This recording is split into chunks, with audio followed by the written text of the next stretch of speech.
Hello' ফ্ৰেণ্ডসকল, MB Assam YouTube চেনেলটিলৈ সকলোকে পুনৰবাৰ স্বাগতম জনাইছোঁ। শিক্ষকৰ নতুন পদ মুকলি হৈছে। কি পোষ্ট মুকলি হৈছে, বয়স কিমান, শিক্ষাগত অৰ্হতা কিমান লাগিব, সকলোখিনি জানিবলৈ ভিডিঅ'টো প্ৰথমৰ পৰা শেষলৈকে চাই থাকিব। আৰু যিসকলে মোৰ চেনেলত নতুনকৈ আহিছে, প্লিজ চেনেলটো ছাবস্ক্ৰাইব কৰি কাষত থকা বেল আইকনটো প্ৰেছ কৰি ৰাখিব, মই দিয়া সকলো ধৰণৰ ভিডিঅ' আপডেটসমূহ পাই থাকিবলৈ। আহক আজি ভিডিঅ'টো আৰম্ভ কৰোঁ। শিক্ষকৰ পদসমূহ মুকলি হৈছে। BTC Kokrajhar recruitment 2025। এইসমূহ কুকুৰাঝাৰৰ পোষ্ট মুকলি হৈছে। এই পোষ্টসমূহত সকলো কেণ্ডিডেটে এপ্লাই কৰিব নোৱাৰিব, কাৰণ এইসমূহ পোষ্ট অসমৰ পোষ্টে হয়, কিন্তু বাক্সাৰ BTC জিলাৰ পোষ্ট হয়। ইয়াত এপ্লাই কৰিব পাৰিব বাক্সা, চিৰাং, ওদালগুৰি। এইসমূহ কেণ্ডিডেটে এই পোষ্টসমূহত এপ্লাই কৰিব পাৰিব। ইয়াৰে পোষ্টসমূহ আপাৰ প্ৰাইমেৰী, LP, UP দুইটা পোষ্ট মুকলি হৈছে। LP হৈছে লোৱাৰ প্ৰাইমেৰী, UP হৈছে আপাৰ প্ৰাইমেৰী।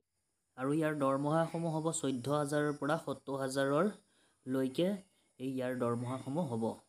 আৰু এই পদসমূহৰ বয়সৰ সময়সীমা হৈছে 18 বছৰৰ পৰা 40 বছৰলৈকে দিয়া হৈছে বয়সৰ সময়সীমা। আৰু এই পদৰ এজ ৰিলেক্সেশ্যনসমূহ হৈছে এক্স ছাৰ্ভিচমেনৰ কাৰণে 2 বছৰ, OBC MOBCৰ কাৰণে 3 বছৰ, SC ST প্লেন আৰু হিলছ এৰিয়াৰ কাৰণে 5 বছৰ, PWD কেণ্ডিডেটৰ কাৰণে 10 বছৰ।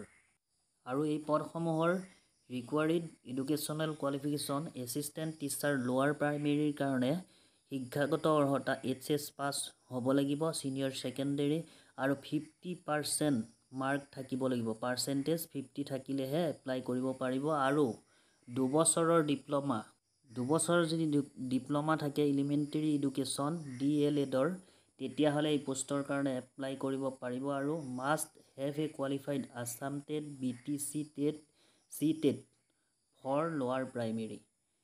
মুঠতে DLED কৰা হ'ব লাগিব 2 বছৰ, য'ৰ পৰাই নহ'ল তেতিয়াহে এপ্লাই কৰিব পাৰিব। ইয়াৰ পিছতে assistant teacher upper primary, HS senior secondary graduate হ'ব লাগিব, 2 বছৰ DLED বা বেচেলৰ অৱ এডুকেশ্যন BEd কৰা হ'ব লাগিব, আৰু নহ'লে bachelor of elementary education DLED কৰা হ'ব লাগিব।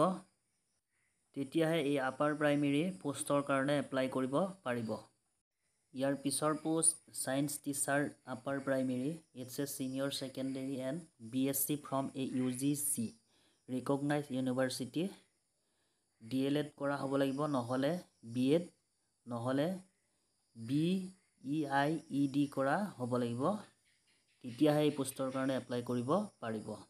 আৰু ইয়াৰ পিছৰ পোষ্ট হয় Hindi teacher upper primary, HS senior secondary and graduation with Hindi as 1 subject, আৰু DLED কৰা হ'ব লাগিব, নহ'লে BEd, নহ'লে BEIED। Must have a qualified Assam TET, CTET for upper primary. ফ্ৰেণ্ডসকল, আজিৰ ভিডিঅ'ত ইমানেই আছিলে। ভিডিঅ'টো চাই যদি ভাল লাগিলে প্লিজ লাইক, কমেণ্ট আৰু শ্বেয়াৰ কৰিব। যিসকলে মোৰ চেনেলটো ছাবস্ক্ৰাইব কৰি ৰখা নাই, ছাবস্ক্ৰাইব প্ৰেছ কৰি ৰাখিব, মই দিয়া সকলো ধৰণৰ ভিডিঅ' আপডেটসমূহ পাই থাকিবলৈ। ধন্যবাদ।